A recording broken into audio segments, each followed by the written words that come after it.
So welcome back to guys in another story time video. आज की story time video ना literally बहुत amazing होने वाली है, क्योंकि ये स्टोरी मेरी तब की है जब मैं अपने ओल्ड स्कूल से ना एक न्यू स्कूल में शिफ्ट कर दिया गया था। पूछा किसी ने अगर मैं 9th क्लास में वहाँ से कंटिन्यू करता तो कुछ अच्छा नहीं रहता, क्योंकि वहाँ पे जो 9th क्लास के लिए बच्चों की जो पढ़ाई होती थी ना वो बहुत बकवास होती थी। इसलिए मेरे पेरेंट्स ने बड़ी ही मुश्किल से एक कठोर प्रतिष्ठ डिसीजन लिया कि हमें इस अपने बच्चे को, जो कि इतना पढ़ाई में होशियार भी नहीं है, अच्छा। इसको एक अच्छे स्कूल में डाल देना चाहिए ताकि वो कुछ कर सके। लेकिन इसके बाद भी मुझ पर कोई घंटा असर पड़ ही नहीं रहा था, क्योंकि अभी भी मैं उतना ही पढ़ रहा था क्योंकि जितना मैं पहले पढ़ रहा था। देखो, अगर तुम्हें किसी स्कूल में एडमिशन चाहिए था तो उसके लिए तुम्हें एक एंट्रेंस एग्जाम निकालना पड़ता था। इसलिए 10,000 बार एक ही एंट्रेंस एग्जाम को 10-10 बार देने के बाद मुझे एक स्कूल में फाइनली एडमिशन मिला, जो कि वो भी बकवास था।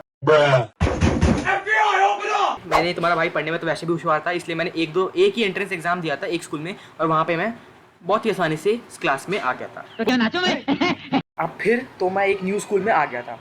अब मेरा जो न्यू स्कूल था ना वो काफ़ी अजीब और काफ़ी अलग था मेरे जो ओल्ड स्कूल से, क्योंकि एक तो वहाँ के जो टीचर्स थे बड़ी सोफेस्टिकेटेड मैनर में रहते थे और बच्चे भी वहाँ के एकदम गंवार थे। और एक चीज़ नोटिस करने वाली है कि वहाँ के जो बच्चे थे ना, मतलब बॉयज़ और गर्ल्स थे, वो साथ ही बैठ जाया करते। अब मेरे स्कूल में तो भाई ऐसा कभी हुआ नहीं, क्योंकि मेरे स्कूल में तो बॉयज़ और गर्ल्स की रोना एक बिल्कुल सेपरेट रोती। तो मैंने ये चीज़ देखी, मुझे काफ़ी अजीब फील हुआ था। तो कैसे हर बच्चे की तरह पहले 5-7 दिन तो मेरे भी एकदम बोरिंग गए थे, क्योंकि यार न्यू स्कूल है, न्यू फ्रेंड्स, तो अभी वाला फ्रेंड्स भी कुछ बने नहीं थे, तो बोरिंग चल रहा था सब कुछ मज़ा भी नहीं आ रहा था। तो अपने घर जाना है। मुझे घर जा कुछ टाइम बाद ना मुझे अच्छा लगता है स्कूल जाने, अच्छा लगने लग जाता है। तुम सोचो ऐसा क्यों हुआ। बहुत ही सुंदर, स्वीट और सुशील लड़की आती है, जिसको देख के ना मेरा ना भाई दिल एकदम से धड़कने लग जाता है। रहा नहीं जाता, तड़प ही ऐसी है पहले ना। ना कोई भी क्लास में बढ़िया अच्छा कोई अच्छी बच्चे नहीं थे, मतलब ऐसे सब गंवार से थे। लेकिन उस बच्चे को देख के ना, मतलब उस लड़की को देख के मुझे बहुत अच्छा फील होता है।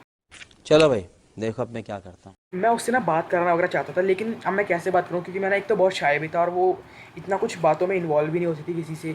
तो मुझे लगा शायद न्यू स्टूडेंट है, लेकिन नहीं, वो न्यू स्टूडेंट नहीं थी, वो ओल्ड स्टूडेंट ही थी।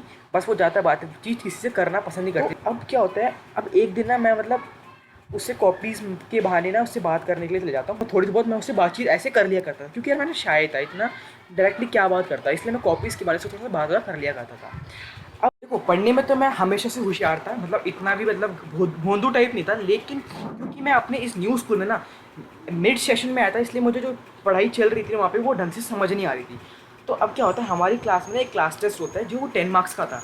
अब उसमें यार ऑफकोर्स मैं अभी न्यू स्टूडेंट हूँ, मुझे कुछ समझ भी नहीं आ रहा था, मेरे 10 में से 3-4 मुश्किल से आ गए थे। लेकिन वो जो लड़की थी जिसको मैं पसंद कर रहा था, उसके भाई 10 में से 9, 8 और 10 में से 10 भी आए थे। तो मुझे अच्छा लगा कि यार पढ़ने में तो होशियार है, मेरी हेल्प भी करेगी, मज़ा आएगा, अच्छा सही है, मतलब अच्छी खासी फ्रेंडशिप हो सकती है। तो एक दिन मैं ना उसके पास मतलब जाता हूँ, और उस मतलब बाहर ग्राउंड में खड़ी होती है, तो मैं उसके पास बाहर जाता हूँ और उससे बातचीत करने की कोशिश करता हूँ। तो मैं उसको ना अप्रोच करता हूँ कि तुम मेरे से फ्रेंडशिप करोगी। भाई उस लड़की ने ना सीधा मेरे मुंह पे मना कर दिया। उस टाइम तो मुझे इतनी गंदी जली थी ना कि मेरी अंदर तक की रूह काँप गई थी कि भाई ऐसे कौन करता है। लेकिन उस दिन मैंने एक चीज़ तो सोच ली थी कि आज के बाद ना इससे कभी बात नहीं करनी है। तो अब क्या होता है, 3-4 महीने बीत जाते हैं, अब हमारे एक मिड टर्म स्टार्ट होते हैं जो कि थे 80 मार्क्स के। अब 80 मार्क्स के हमारे दोबारा से एग्ज़ाम होने वाले थे, जो कि मेन एग्ज़ाम होने थे, क्योंकि उस टाइम तो मेरे क्लास टेस्ट हुए थे, बीच में मेरे PT1 भी हुए थे, उसमें मेरा कुछ अच्छा स्कोर रहा नहीं था। तो साला ये दुख का खत्म नहीं होता बे। काफ़ी कम मार्क्स आए थे, तो उस टाइम में मतलब बहुत अच्छी इमेज नहीं थी मेरी स्कूल के अंदर, क्लास के अंदर। तो अब क्या होता है, मिड टर्म आ गए हैं, वो जो 80 मार्क्स के होते हैं। अब उसके अंदर ना तुम्हारे भाई के हर सब्जेक्ट में 80 में से ना 75 अबव आते हैं, और 2 सब्जेक्ट्स में मैं टॉप भी करता हूँ, इंग्लिश और मैथ्स के अंदर। तो इस मोमेंट तक मेरी शायद थोड़ी बहुत इमेज बच्चों के सामने बन गई थी।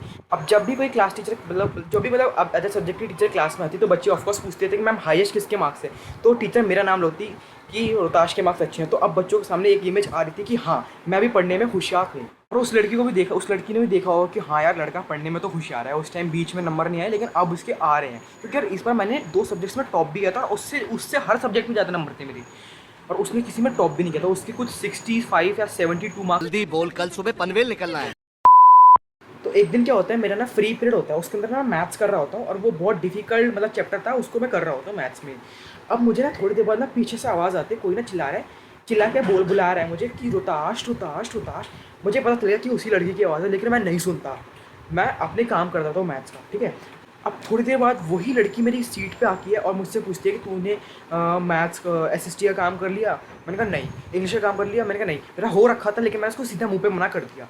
अब वो ना मुझसे बात करने के चक्कर में ना मतलब वो दूसरी बातें करने लग जाती है। समझ रहे हो आप? समझ रहे हो? कहती है कि सॉरी यार, मैं अपोलोजाइज़ करती हूँ कि तूने मुझे उस टाइम फ्रेंडशिप के लिए अप्रोच किया था, मुझे माफ़ कर दे, सॉरी करने जाती है। मैं उसकी तरफ मुंह तक नहीं मोड़ रहा था, मैं अपना काम करता रहता हूँ, मैं अपना मैथ प्रैक्टिस करता रहता हूँ।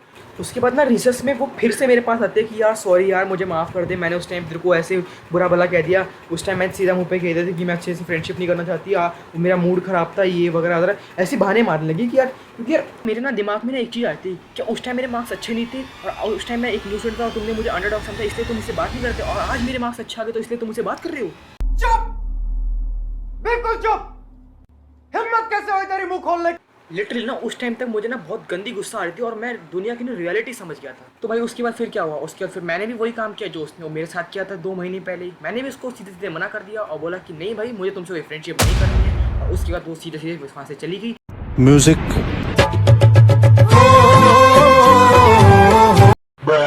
तो कैसी ये थी मेरी क्लास 11 की स्टोरी और उसके बाद मेरी उससे कभी बात ही नहीं हुई।